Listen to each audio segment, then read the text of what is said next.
sorry. I'm not feeling particularly trusting right now. You won't get far without me. You don't know how far I've come.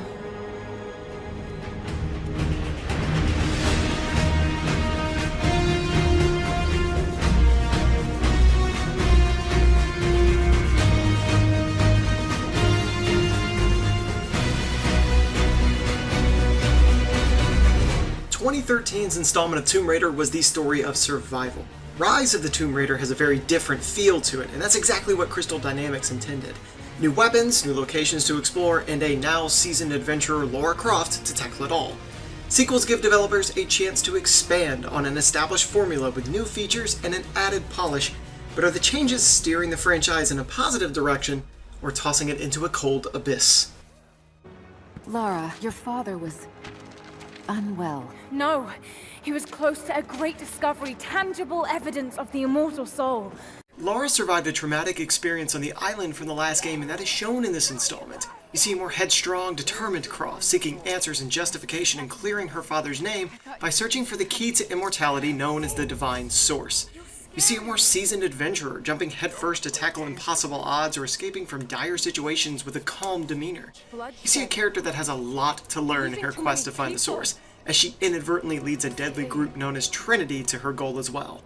Along the way, there's a more distinct cast in the installment, with a few surprise twists thrown in to mix things up.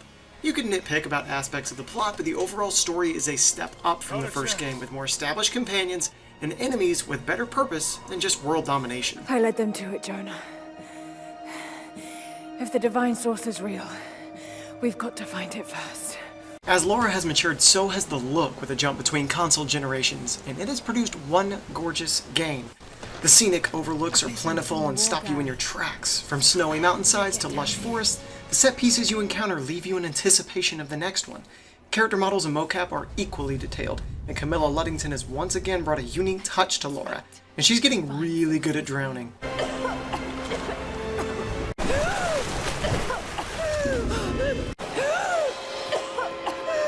think she'd find some sort of oh good, she found some. Finer details like squeezing water out of her ponytail when returning to land, or shivering in the cold wind, are just icing on the cake. And the soundtrack captures the essence of intense firefights or ominous tombs.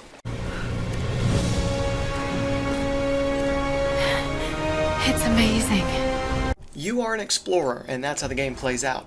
You navigate from bonfire to bonfire along a linear path, with new areas opening up as you unlock new gear.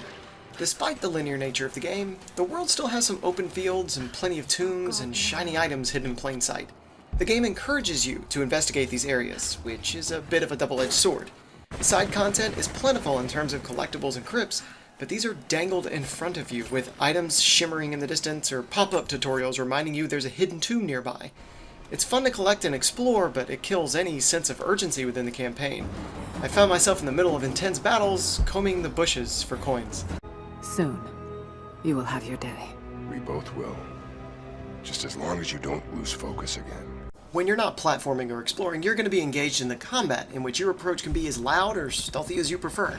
The most significant aspect is your ability to craft items on the fly to use in both situations. Crafting Molotov cocktails or radio bombs can be a quick way to take out imposing enemies, as many become increasingly aggressive and armored as the game wears on. Most encounters provide plenty of room for you to pick off enemies one at a time or take them head-on in a firefight with a plethora of cover, or just bushes to sneak around in for a better position.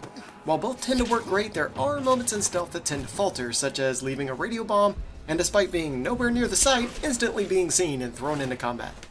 We found another camp up here. Fire was still warm. They can't be far. The secondary content's constant distraction is hard to pass up, but luckily it proves fun to dabble into.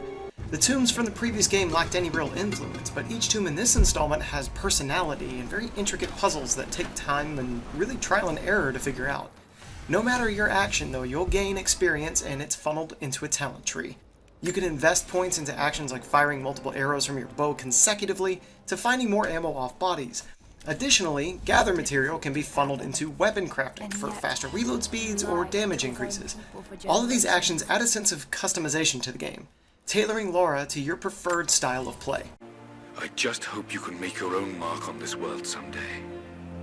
Remember that the extraordinary is in what we do, not who we are.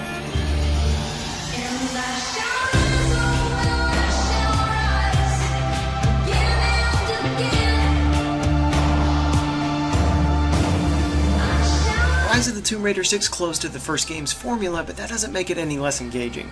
The brilliant presentation and open approach to combat keeps you engaged throughout the campaign, and hidden coin caches, secret challenges, and alluring endgame items are cause to revisit just to see the new secrets that you missed. Additionally, a score attack mode and endurance mode add a bit of different gameplay to the whole experience, but Rise of the Tomb Raider had me itching to see what the franchise has in store. But for now, I'll just enjoy the view.